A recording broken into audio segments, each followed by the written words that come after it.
جوزي واللي شغاله معاه في المحل الاثنين في الشقه. الاثنين ايه في الشقه؟ المفتاح. اتنين ايه؟ وقافل المفتاح. وما فيش ما سامع ولا كلمه. جوزك مع مين في الشقه؟ مع واحده بتشتغل عندكم. وانت لقيتيه هو وهي في الشقه. وقافلين المفتاح عليه. وقافلين بالمفتاح عليهم. جيت انت مخبطه. وقال انا كنت بحل لها مشكله. هو اللي فتح لك ولا هي اللي فتحت لك؟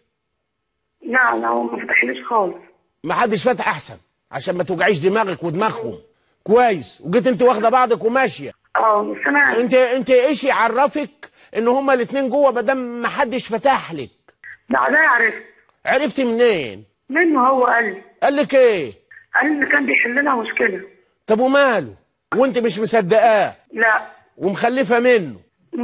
وعايزه تتطلقي وتسيب المشروع. عشان تتجوزوا واحد تاني هتلاقيه معاه واحد وواحده. ما هو السوق مش حلو يا هبله.